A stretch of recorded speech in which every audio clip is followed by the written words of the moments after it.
Well, good to see everybody, and welcome to this new session, which is going to uh, last us till June, sometime June next year, uh, and this is going to be a study of the first 5 books in the Bible, the 5 books of Moses, which we, as we call it, the 5 books of Moses. And the name that the Israelites give it is Torah, or Torah, wherever you put the accent. That doesn't matter for me. But the Torah is very important to study because it's the heart of the entire Bible. If you miss the story, if you don't understand what these 5 books are saying, chances are you will not understand our own Christianity, and we will not understand a lot of things that are going on in this world today. That people look at these 5 books, something in this one or the other book, and take everything wholesale and bring it and start doing it exactly or looking at it exactly the same way in our world today. This is what has caused a lot of problems in our world today. So this is very important, these 5 books. And for those of you who would like, you can begin to put together your knowledge of the entire Bible by starting now, because I'm going to go these 5 books, and then we will go to the prophets, and then we will go to the writings. And by the time we finish that, in the 3rd year, you would have finished knowing the entire Bible and the history of the Bible and how to use it. So I want us to take a text from the book of Joshua for our prayer. The book of Joshua, chapter 24. The book of Joshua, chapter 24. And we're going to use this as our prayer.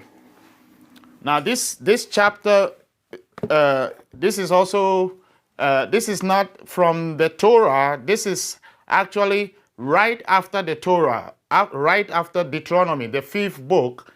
This book comes right after Deuteronomy. Okay, Deuteronomy is the 5th book. So this book does not come in there, but it talks about the Torah, the entire Torah. And I want to read that so that it can help us situate what we talk about today, this text. So we are reading from verses 1 through 2, and then we will continue from verses 15 through 17 and 18. So we are reading Joshua chapter 24 from verses 1 through 2, and then we will jump to verses 15 through 17 and 18. Okay. So let me start reading there.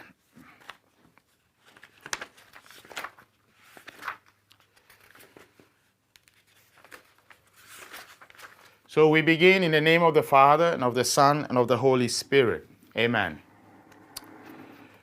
Joshua gathered together all the tribes of Israel at Shechem, summoning their elders, their leaders, their judges, and their officers. When they stood in ranks before God, Joshua addressed all the people. If it does not please you to serve the Lord, decide today whom you will serve. The gods your fathers served beyond the river, or the gods of the Amorites in whose country you are now dwelling. As for me and my household, we will serve the Lord. But the people answered, Far be it from us to forsake the Lord for the service of other gods. For it was the Lord our God who brought us and our fathers up out from the land of Egypt, out of a state of slavery. He performed those great miracles before our eyes and protected us along our entire journey and among the peoples through whom we passed. Therefore, we also will serve the Lord, for he is our God. So Joshua was the one who took over from Moses. And Moses was the one who brought the people from Egypt all the way to the promised land. Now, when they got to the promised land, Joshua, because Moses had died in the bank of the river Jordan, in the eastern border of the river. So when they crossed over and went to the land, the promised land, Joshua challenged them and says, Are you going to worship the gods of the people whose land you dwell on, or you are going to serve the Lord who brought us from Egypt? Because Moses is no more with them, Joshua felt that these people are going to forget about the Lord who brought them out of Egypt. So Joshua challenged them, said, Joshua says, as for me and my house, we know whom we are going to serve. We are going to serve the Lord, Yahweh. Now you choose who you're going to serve. But the interesting thing here is that the people answered, they said, oh no, we too are going to serve Yahweh. Why? Then they started pointing what God did for them. God is the one who brought them from Egypt. So they were citing the things that God did. So for them, serving God is their answer to what God has already done for them. Okay. So what we are going to talk about today, which is the law, the Torah, it is what we call the law, but the law is about things that, the response to things that God has done. What we call law is not just codes. Thou shalt not do this, thou shalt not do this, thou shalt not do this. No. What we are calling law today, when we are talking about these 5 books which comprise the law, we are going to talk about what Israel did to respond to what God has already done. So this is going to be clear as we go through today's session. So here we are, the Torah. And the Torah comprises the first 5 books of Moses, and we are going to talk about those 5 books throughout this year. Throughout this year, we're going to do Genesis, Exodus, Leviticus, Numbers, Deuteronomy. These are the 5 books, and they call them the 5 books of Moses. But today, I want us to dwell on the name, Torah. How did that name come about? And what does it mean? We want to know this word very well, Torah, and we want to know what it means in the Christian Bible. In the Christian Bible, so in the Jewish Bible, the Israelites, Judaism, it is called Torah, okay? But that name you will not find in the Christian Bible, because we all use the same. We all use these 5 books. For us, we say it's the First Testament or the Old Testament, okay? But for the Jewish people, it is nothing Old Testament, because it's the only testament for them. So our introduction today, we are going to talk about the name of the book. Next week, we will talk about the content. What are the contents of these 5 books? I mean, just general contents, okay? So that when I tell you, when I ask you, what is Exodus talking about? The book of Exodus, what is it about? You can tell me what the book of Exodus is about, okay? If I tell you what is Leviticus, you can tell me what the book of Leviticus is about. That's what we will learn. We will try to unpack next week. But today, let us focus on the name of the book we're about to talk about. So,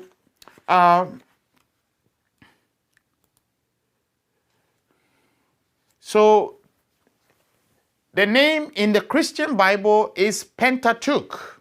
Okay, Pentateuch. You will see it written in many of the Christian books, Pentateuch. But in the Judaism, its name is Torah. Okay, the Pentateuch or Torah. And so that name, Pentateuch, in the Christian Bible comes from the Greek name that was given to it. Okay, the Greek name that was given to these 5 books, because there are 5 books, they were called Pentateuch. Penta means 5. In Greek, Penta means 5. Teuchos means scroll. So the Greek name, the Christians spoke Greek. The Christians spoke Greek. So when the Christians came about after Judaism, they took the Judaism's scriptures and made it the First Testament, and then they wrote their own testament and made it the New Testament or the Second Testament. Okay. So the Jewish book, they called the first 5 books Pentateuch because they spoke Greek. The Christians spoke Greek. Okay. The Jewish people who became Christians, many of them spoke Greek as well. Okay. So Pentateuch are the 5 books. Pentateuch means 5 books. And what they mean by that is that they attribute it to Moses. Moses was the one who is ascribed as the one who wrote this book, but these 5 books. But we will come to learn about what does it mean that Moses wrote those 5 books. Do we mean Moses actually used a pen to write all these things? Or is it on the different understanding? We will look at that. What do we mean by Moses wrote those 5 books? But so you know now that the Greek name is Pentateuch, and we know how it came about. 5 books, 5 scrolls. But the Jewish people, the original name, the original language in Hebrew, the Hebrew word is Torah, which means law. Okay, so all these books, these 5 books, are the law. They are together, they form the law, they were completed. The writing, its composition was completed in 400 BC, 400 before Christ. Okay, so but there is something we need to talk about here. So it's the Jewish people who wrote these books, and they wrote it for Israel. It wasn't written for Americans or for Africans or somebody. It was written for Israel by Israel. Israelites wrote these books. Okay, but Moses is an Israelite, so we can safely say right now that these 5 books were written by Israel for Israel. It talks about Israelite life with God. Okay, so right now, the question we want to ask ourselves is, if you read these books, you don't see much. There are few places that you see laws, codes. Thou shalt not do this, thou shalt not do this, thou shalt not do this. But most of it is stories. Most of these books are stories. They are histories. History, kind of prose. It's a story about people who are moving from a place to place. There is no law. You don't see law. But so what do we mean? What do they mean when they call it law? Why do they call it law when it's mostly stories? Stories. Okay. So that's the question that we want to probe right now. And when we discuss it a little bit, it can help us to understand what the Torah is all about. Uh, okay. So, so we want to know what's the place of the Torah, the 5 books, in the entire Bible. So I've told you this is the law. They are the laws. But what do these 5 books represent in the Bible, first of all? So the first thing is that the Torah is the central part, and these 5 books constitute the central part of the First Testament. They are the raw material, and these books are the raw material on which the whole thing about our faith is woven around. This is the initial foundational material. Okay, and so other parts of the Bible are all commenting on this raw data. It is the raw data that every other book, like the prophets, for instance, if you read any of the prophets, they are talking about things that happened in the Torah. Okay, they are commenting on things that happen in the Torah. If you read the book of Solomon, if you read the Psalms, if you read even if you read stories in the New Testament, they were all talking about the Torah. Okay, they were talking about that initial. This is the initial story. These are the initial stories that our faith came out of. Our faith came out of these stories. So the Torah is a central part, and we need to understand what those stories represent. I can never overemphasize this. This has caused a lot of problems. Stories in Genesis, for instance, the creation of the world, for instance. And a lot of people believe that the world was created in 6 days. I mean, this is a lack of it's a lack of understanding of what those creation stories mean. Okay. If we miss the meaning of the creation story, we will miss our own faith. Our own faith will be shaky.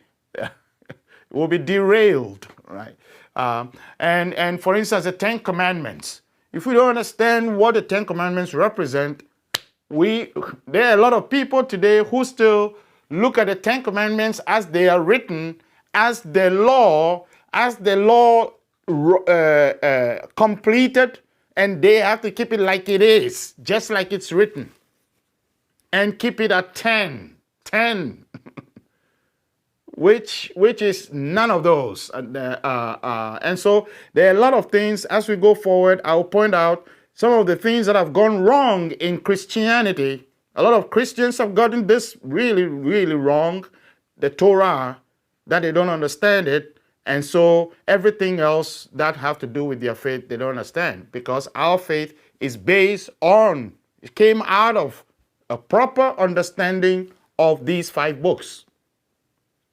And so everything else is commentary. The Torah is the central part. It's the raw data. The second thing we want to say about that is that the Torah is God's work. So the Torah is God's work. This is how they came to call it Torah or law.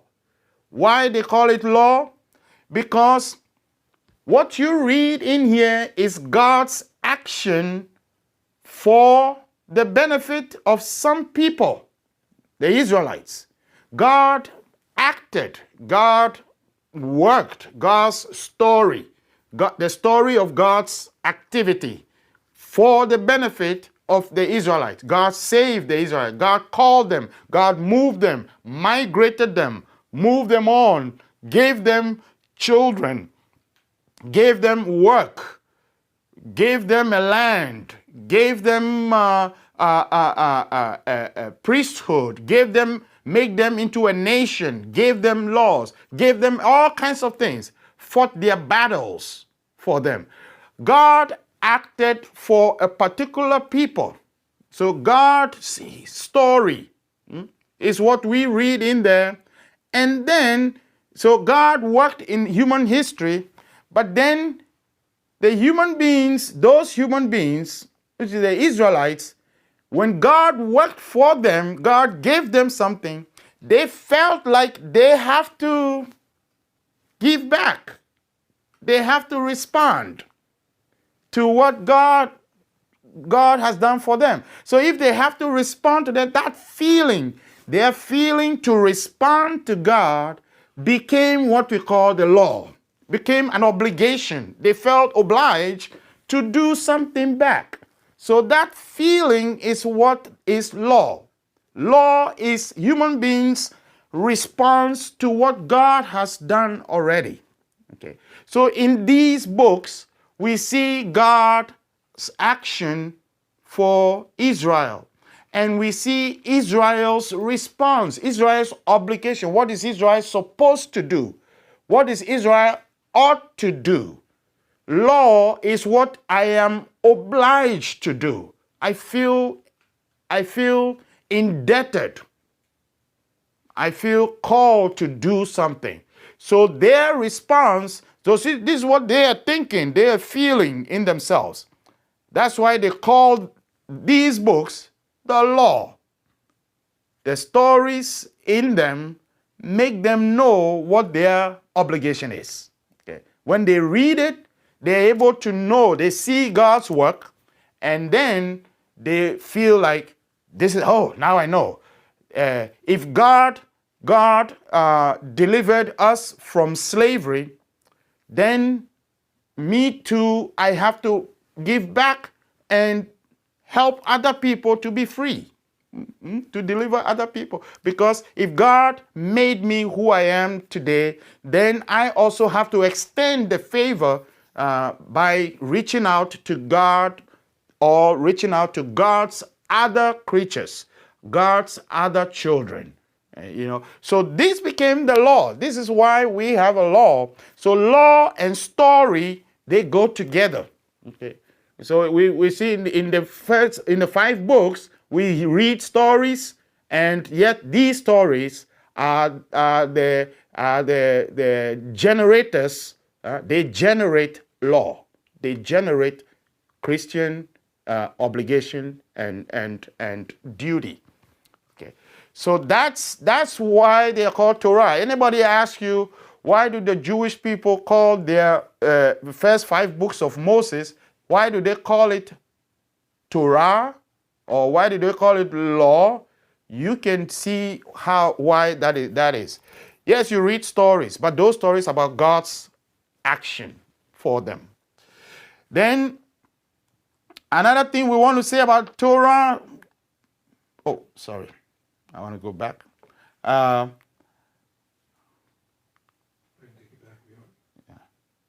Okay, another thing we want to say about the Torah is that the Torah therefore accounts for 2 origins. Okay, in the Torah we come to know the 2 origins of our faith.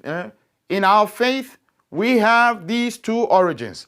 The first one is that it gives us the origin of the Israelite nation. When we read the Torah, we come to know who is Israel? Where did Israel come from? Okay. And then we also have a story about the beginning of all humanity, not only Israel. Okay. So you have the beginning of all humanity. Who is human being? Who is a human being?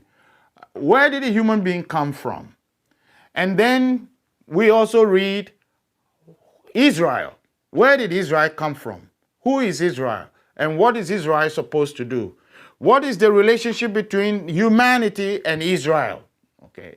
So we get the origin of these two that are very important for our Christian life. That we also come about as Christians. What does Christianity mean? What is our origin? Okay. And so because we are part of Israelite nation in some way, Christians are part of Israel because the one who founded our religion, Jesus Christ, was an Israelite himself. Okay. So that is how we are connected. We are connected in spirit we are children of Abraham too. Okay, but we are children of Abraham by faith. Okay, by faith, and then we are human beings too. Yeah? We are human beings too. So these two play a good role in our in our faith. Our faith is drawn from our spiritual connection to Abraham, Israelite nation, and our physical connection to humanity. We are human. Physically, we are human beings. And spiritually, we are connected to Abraham, the father of faith, father of believers. Okay, so this is what the Torah does for us. The Torah accounts for our origin in Abraham's faith spiritually, and our origin in humanity. Okay, and so we're going to read that. We're going to read first in Genesis. We're going to account for the beginning of humanity and where humanity confused things, where humanity went wrong, where sin came from, where wrong came from. Okay, and we're going to talk about all that when we start reading the creation stories in Genesis. And then when we come to Exodus, we start talking about, when we come to Exodus, we would start talking about the Israelite nation, okay, the origin of the Israelite nation. And that takes us all the way to Deuteronomy, okay, the laws that God gave to them.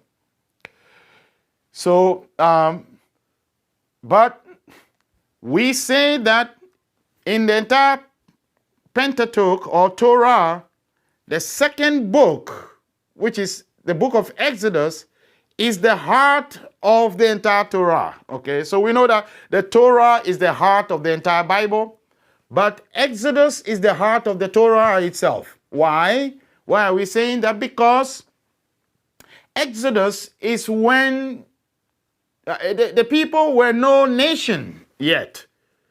In Genesis, the people were not nation Israel. There's no nation Israel in Genesis. Okay, in the book of Genesis, there is no nation Israel. They were just different small families of Hebrews who spoke Hebrew. Different families who spoke Hebrew. But there was no nation with laws, with constitution, with leaders. There's nothing like that in Genesis. Okay. It's in Exodus when God took them out of Egypt and brought them to Mount Sinai and gave them a law and made them a nation. That's in Exodus. But here is the thing. Israel, the nation Israel, wrote Genesis. The nation Israel wrote the story in Genesis. So we have to always think about Israel first. Israel must exist first before you can have Genesis. You cannot have Genesis because Israel wrote Genesis. Israel, the nation Israel, wrote Genesis. So if they wrote Genesis, they existed before the things they were talking about. Because when they became a nation, they got a nation is a group of people that have a constitution, they have writers, they have journalists, they have all these people. A nation has all these things, right? So if there were no nation in Genesis, then they were not writing. The stories in Genesis at that time, they had no writers. They are no group of writers. They are not organized people. It was in Exodus. So Exodus is what makes Israel a nation, and therefore Exodus existed first. Exodus was the first to be, when you're studying, in fact, in graduate school, scripture, in graduate school, you don't study Genesis first. You study Exodus first. And then you go back to Genesis to study Genesis, because Exodus, the people in Exodus wrote Genesis. They were thinking about how did the world came about. First of all, they knew about their nation. They knew about how God created them as a nation. That story was very, very clear in their minds. It was very clear in their mind. They found themselves a nation. They have priests. They have kings. They have writers. They have prophets. They have this. They have that. And so they started asking themselves, how did we come about? But that story, the story of how they came about, was very fresh in their minds. They could tell that story easily because it wasn't far removed from them. It's like myself, for instance. If I want to write a autobiography of myself, the stories about St. Charles, my life in St. Charles, are the best ones. That they're fresh. They are not far removed from my mind. I can recall them easily than my story in the seminary in Ghana. Okay, my beginning in that story will be massaged a little bit. You know, I might miss certain things. I might sugarcoat certain things. I might kind of shape it well because I want it to tie into how I ended up in St. Charles. Okay, but the story about St. Charles will be more concrete, more closer to the truth than the story that is far. So they asked themselves, how did we come about? So that is the story they told in Exodus. Oh, God brought us out of Egypt. That's how we came about. But then they see that they are not the only people in the world. There are other people. So they started asking themselves, now how did the whole humanity come about? And that's when they wrote Genesis. They wrote Genesis in order to account for how the rest of humanity came about. But as to how they came about, that is Exodus. The story of Exodus talks about how the nation Israel came about. Okay, so this is the reason why people study. But we are going to study Genesis first. I'm going to go from Genesis and then we'll study Exodus and continue. But at least you have this story in the back of your mind that Exodus is the foundation, is the heart of the 5 books. Okay, because everything we are talking in the 5 books were told by, and even Moses. Moses, you don't see Moses in Genesis. Moses is not in Genesis. Moses is in Exodus, the beginning of Exodus. And Moses is the one who took the people and brought the people. God asked him to bring the people to Mount Sinai, through the desert, to the promised land. Okay? So that's why those 5 books, the whole 5 books were called the 5 books of Moses. He is a hero in these 5 books. Okay, so now having seen that, I want us to take time now. We know the name, we understand what the name Torah, law, why we call these 5 books law. Okay, and that also tells us how we find law, how we come by what we are to do. If you want to know what you are to do, you first have to look at what God has done for you. That will tell you what you are to do. And every Christian is supposed to do that. At some point, adult Christians are supposed to be able to do that. For children, we can tell them right there, thou shalt not do this. Don't do that. Don't do that. Don't do that. And black and white, because you got to get, for children, if you don't do that, they will take the gray area. You know, but for children, they need it black, spelled out black and white. But for adults, you need to find out, what has God done for me? And then, and it can be any situation. Like you find yourself in a situation where you got something, but it's not enough, and somebody else comes to your attention to help the person, and you still don't have enough. You can ask yourself, what has God done for me? And how did God do that for me? And that can tell you what to do for for somebody. I will come back to that after we look at the lands. I want us to look at the lands. The lands, I want you to picture the terrain of the Bible, the lands of the Bible, okay? When we are talking about the ancient Near East or the Middle East. We're going to go there. I'm going to go through the pictures, but I want you to know the things we're going to see. We're going to see the ancient Middle East. That is the territory, that is the grounds, the geography of the Bible. And then in that whole ancient East, there are places like the Fertile Crescent. The Fertile Crescent is a narrow land that is between two important rivers.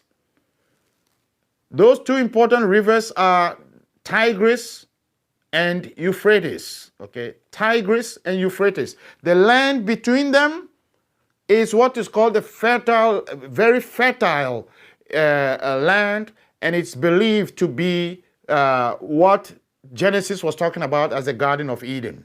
Okay, that's the location, but it is present day Iraq actually, present day Iraq. We call that Mesopotamia. Mesopotamia. That's the place that you will find. Very important, and you can picture that. You have to picture that in your mind when we are talking about the Torah. Then there is the journeys and the call of Abraham. How Abraham was called, and his journey all the way to the promise to Canaan. Okay, his journey. We have to picture from where he was called, where he journeyed through, and we're going to look at that. That's going to help us too. And then the last thing we must bear in mind, the land, the journeys of the journey and the call of Israel. Okay, Israel as a nation. When God called them from Egypt, how they moved through the Sea of Reeds or Red Sea, and went all to Mount Sinai, and went to the desert, and then marched all the way to the eastern side of the River Jordan, and then they crossed over. But after the Pentateuch, the story of the Pentateuch ends at the eastern border of the River Jordan, before they crossed the River Jordan and then became and take over the Promised Land. The story goes up to that point. So let's look at those lines. Yeah. So the first map that I want you to see is, I mean, there are a lot of names here that you can identify. Some of the names are still today present. But if you go to the far right, you can see Elam in the bottom right. Then you see, coming to the left, you see Babylonia, Babylon. Okay, Babylonia or Babylon. An important city there is Ur. Ur. But if you look at the top, you can see another Ur over there. Now we don't know which is which, but it appears that Ur, there are two cities that are both named Ur, one in the north, one in the south. Okay, but you see there are two blue lines. You can see those two blue lines over there. Those lines are the rivers, Tigris and Euphrates, and the land in between them is the Mesopotamia. That's the fertile land, very fertile land that was thought of as the Garden of Eden. Okay, that was located, and that's what when they are talking about in Genesis. This is the land that they were the place. Yeah. Okay. Oh yes. Now. Okay. So this one here, this is the Persian Sea. Okay, the Sea of Persia. Okay, and then you have a river that flows right here, Tigris, all the way to the Arabian desert. And then you have another one here that flows through here. This is the Euphrates, okay? And this land here in the middle of these two rivers is a Mesopotamia. Okay, this is where it was thought that God planted a garden and placed the first humans in there. Okay, so this is very important, and this is Babylonia. This is you will hear about the Tower of Babel, where the people wanted to build a house to challenge God, and God confused them. We're going to read that in Genesis. And then Assyria is here in the north, in the top here. Assyria, you come to hear about Assyria. Assyria was a nation that conquered Israel and took them into exile. And one of the biggest cities in Assyria is Nineveh. And you know about Nineveh and Jonah. Jonah was swallowed by the whale. Nineveh was the city that Jonah was sent to go and preach, and he refused and was swallowed by a whale and then spitted back to where he was sent. And then this place here, Haran is the place in the city here that Abraham, this is where Abraham was called from. The ancestor of Israel was called from here. God called him to go. God made a covenant with him and said, I will make you the father of nations. Okay, but that was the promise. He was promised a promised land. God promised to give him a land for his descendants and then make him a father of nations. Okay. And then, so when you come down here, okay, well, this and another, let's go back one more. Yeah. And then this land here, then you come to Syria. Today, Syria still exists, okay, Syria. Syria is up here, and Damascus is also here. Damascus is one of the important cities in Syria. This whole area here is Arabian desert, okay? All this area is Arabia. Arabs, okay, Arabian desert. So right here, when you come down from Syria, you come down. This is the land that was promised to Abraham. The land, this whole place here is the land that was promised to Abraham. Now, he came through this land, but he didn't stay here. He went to Egypt and came back, and then made his babies, and then the babies made babies, and then until they went back to Egypt and stayed in Egypt. Okay, so here is Egypt right here. So this is Africa right here. Okay, you're already in Africa here. This is Arabia, the Middle East. Okay, and Egypt is here, and so there was a lot of connection between the Promised Land and Egypt. There were a lot of communication. People were going back and forth, back and forth, back and forth. Okay, it's like USA and Canada. Okay, it was free flow of people. Okay, so we'll come to see this, and this is the Mediterranean. Okay, this sea is the Mediterranean Sea. Okay, so you have Africa here, Libya, and those places, and then up here you have Europe.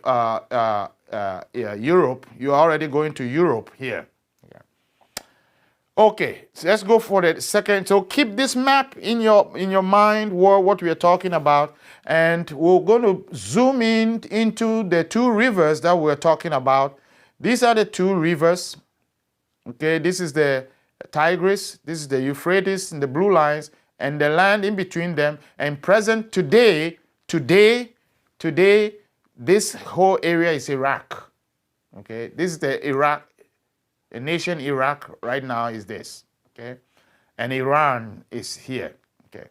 And so when we are talking about the wise men from the east, they said the wise men who came to visit Jesus, they were from the east. They were talking about people from here, these areas, from Iran areas, okay? It's the eastern part of this place, okay?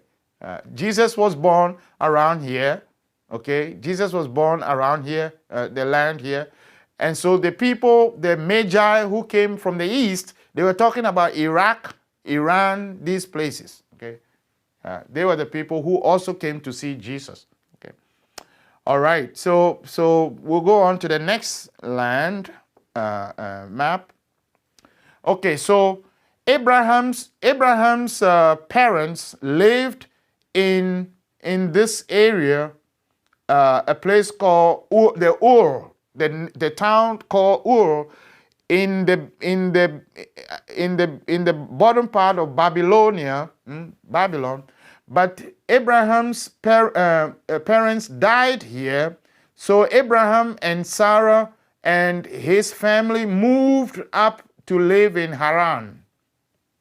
And that is where Abraham was called. Abraham was called here. And when he was called, God told him, go, I will show you where, I'll give you a land.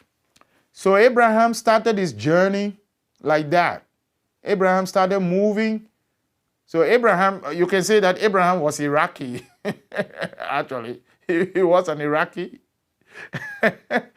And who moved here and then was called. And then he moved right, that's his journey. He went through this whole place here is Canaan. That's the Canaan, the promised land, but he didn't settle there at the beginning. He moved on and on and on and on and on and on to Egypt. Abraham went to Egypt, lived there for a while. We have some kind of interesting stories to tell about what he did over there. And then he came back and settled in Beersheba. And this is where he stayed. And so this is the area where he had his babies. He had his son, Isaac and Jacob. The first one was Ishmael. Ishmael's mother was a slave girl, and the slave girl was finally driven away from the house. And Ishmael and his mother were driven to the Arabian desert. And that is why, so Hagar, the slave girl, and the son, Ishmael, they became natives of this area. That is how Ishmael was known as the father of Arabs. Okay, Ishmael became the father of Arabs, but his father was Abraham too. Okay, his father was Abraham. So Arabs they also call Abraham their father, not only Israelites, but later on. Sarah gave birth to the miracle baby Isaac, and Isaac was the one through whom the Israel descendants came. Okay, so that's the story. That's the thing we have to keep in mind. How Abraham was called the ancestor of the Israelites. So let's look at the next map that we have to keep in mind. So then when Abraham settled in Beersheba in the previous map, Abraham had Isaac, and Isaac had Jacob and Esau, and Jacob was the one whose children formed the tribes, the different families of Israel. But they also moved to Egypt. Okay, so Genesis completes, the end of Genesis sees the people in Egypt. Okay, they went back to Egypt and stayed there. And we know how they got to Egypt. Joseph was sold to Egypt. The last but one son was sold to Egypt, and he became famous there. And then through some kind of, we're going to read those stories. He became famous there, so he requested that his father, Jacob, and all his brothers, all the tribes, moved to Egypt. That's how Genesis comes to an end. And then Exodus, the book of Exodus picks it from there, okay? They wrote the story so much that the story ends, the Genesis story ends in Egypt. The people found themselves in Egypt. And then Joseph died, and then the new king that came didn't like the Israelites, so they started enslaving them. And when they were enslaving them, That's when Exodus begins. The story of Exodus begins and says the people were under slavery and they cried out to God, and God said, I'm going to redeem them. So God called Moses and asked Moses to bring the people out. So to bring the people out and make them a nation. Okay, so this is what Exodus talks about. So Exodus begins in Egypt, right here. Okay, Exodus begins in Egypt. And the people are taken out. When they were taken out, they came through here. And this is where they crossed this body of water here. They call it the Red Sea, okay? The Sea of Reeds. This is the Red Sea. So they cross it over here, and then they walk through here all the way to this mountain. This is a mountain here, Mount Sinai. Here, God gave them a law. God gave them a law, the Ten Commandments, and many other laws. God kept giving them laws, so they have now become a nation because the law is their constitution. A nation has a constitution, laws. So God gave them a law here, and then they started journeying as a nation. From here, they have become a nation. They started going, and then they were going to the promised land. The promised land is here. So when they were going through the desert, they tried to enter the land through here, but they met an opposition. There was other tribes, the other people who fought them hard, so they turned around and came back and then went through here. See, they went through here and journeyed. That's one proposition. Another one says they went through here. But whatever theory you take, they still didn't go to the land through here. They went all around. This is the Dead Sea, okay? So they went through here. This is the eastern bank of the Red Sea. I mean, the Dead Sea. The Dead Sea is a salty sea, very salty. If you ever go to the Holy Land, you can go and swim in the Dead Sea. It's a very, very salty water. Okay, so but this side of it, which is now the nation Jordan, the nation Jordan is here now. But this is where they camped. They camped here for a long time. And where the Dead Sea ends, there is a river that goes up all the way to the north, to the Sea of Galilee. But that's the place where we believe Jesus was baptized, in the river Jordan. That's the water they crossed over and took over the land. They took over this promised land, okay? But so the journey went all the way to the eastern. This is where the 5 books of Moses end.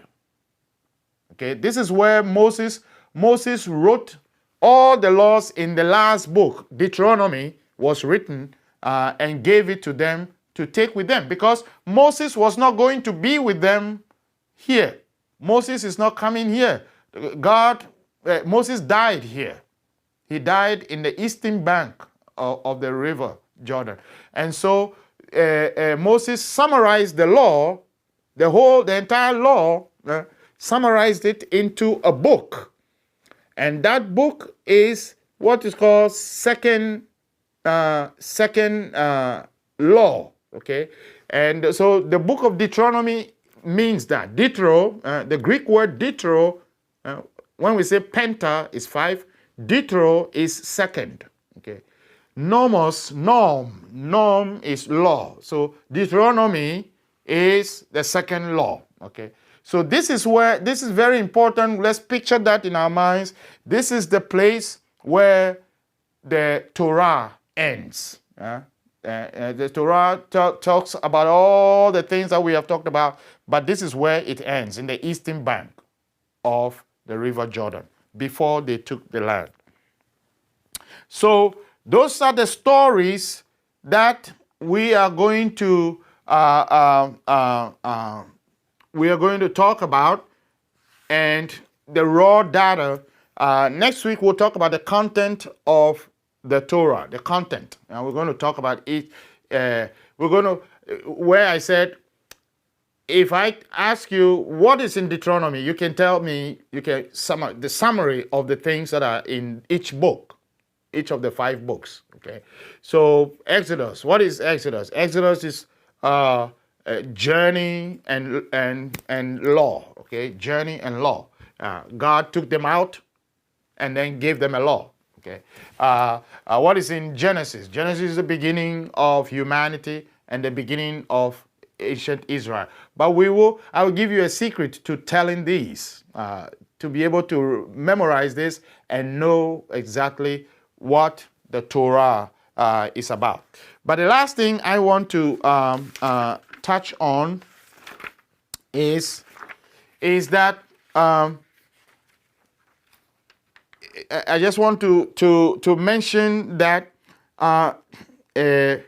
so the way we interpret scripture is what the whole idea of law and story is about. Okay, God will not require from us what God has not already done for us.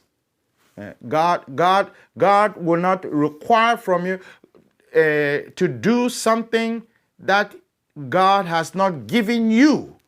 Or if God requires you to do something, it is because God has already done something. So if you think about giving something to the church or giving something, what we are asking, that exercise itself is a godly life. It's a godly action. The action of thinking about giving, because if God has not done anything for you, if God has not given you anything, you cannot give. We cannot give on our own. We cannot. That is not. Human beings came out with selfishness and hatred and all. These came out of the human heart. But God made us good. God gave us something and asked us to respond. So it is also the thing that when you are reading the scriptures, you are reading with the intention that you are going to respond. God is the one doing something. So if I read any story, I will ask myself, who is God here in this story? What do I think about God in this story? And if you're able to know, if you're able to find that out, let's say the story of there's a parable. Jesus saw not Jesus. It says there is a man who planted a tree and came back, and the tree is not bearing fruit. He came back again, the tree is not bearing fruit. So he told the gardener to cut the tree down because the tree is wasting the soil. So cut it down. But then the gardener came and told him and says, you know what? Just hold on for one more year. And in that year, I'm going to work around it, put fertilizer, do all kinds of things. And then maybe it will yield after that. If it doesn't do it, then you can cut it down. Now, that's a parable we read. Jesus told that parable. Now, who is God in this parable? Okay, you can ask yourself, if you look at it very well, is God the owner of the tree? Certainly not. The one who is God here, what God is doing here, is the one who is giving it one more chance. God is the gardener instead in this story. God is the one who is forgiving, giving some slack, cutting the tree some slack, being patient. God is the one who is exhibiting all this virtue, not the owner of the tree. Some might say he's the owner of the tree, but that's not That's not what is happening here. So it's very important that we find God's action in all the stories we read. It is a principle of interpretation. If you want to interpret the Bible for yourself, this is how you start. Ask yourself, what is God doing in this text? Who is God here? What is he doing? Or what is she doing? Sometimes it might be a figure, a woman figure who did something, a story. We ask ourselves, like the book of Esther. The book of Esther. Esther prayed for the liberation of her people. So sometimes the figure can be a female, it can be a child, it can be some animal, it can be anything. It can be an event. But important thing is that's how we read the text and interpret for ourselves. It's a principle of interpretation is ask yourself, who is God in this text? What is God doing? And then if what God is doing, now I am a godly person, I follow God, so what God is doing means something to me. It means that's how God will do it for me.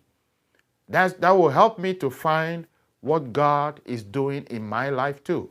And then I will know how to respond, how to really respond in a fitting way. If God gave me 100 years, well, I got to do something to look like I'm matching it, or something fitting. I may not be able to match what God did for me, but at least I might do something that is from my human power to give. And also they say the widow's mite. God gave us God's Son to die for us. The whole life of the child to die for us. Well, the least I can do is to give 10% of that of my sweat and toil. The least I can. That's the least. It is not. I can do more than that. I can be generous also when I am trying to do a work of justice, visit the prisons or do something. I can be as generous as I can to match at least half or a small part of the whole life of God's Son that died for me. So this is a principle of interpretation that comes from studying what this name, the name of the Torah, the name of the 5 books of Moses, that's called law. It gives us a principle of interpreting the Bible. Who is God in this text? What is God doing? And how will God do it for me? How did God do that for me? And then what is my response? That becomes the law. That becomes my obligation. That becomes what I ought to do, how I ought to live. It's also a mature Christian, a mature believer's living of our faith. No one has to tell us, no one has to put obligation or force us to do anything. We can read and we can find out what our obligations are from our faith. So thank you all very much for coming for the first session. I know some of you might have questions, but our time is far spent. So you can bring your questions next Thursday. Everybody know that you'll send out the handout in next Tuesday's flock note. Yes. Okay. So next Tuesday we will send the flock notes with these handouts next Tuesday. So you can get some questions ready for next Thursday when we'll talk about the content of the Torah. Okay. Thank you.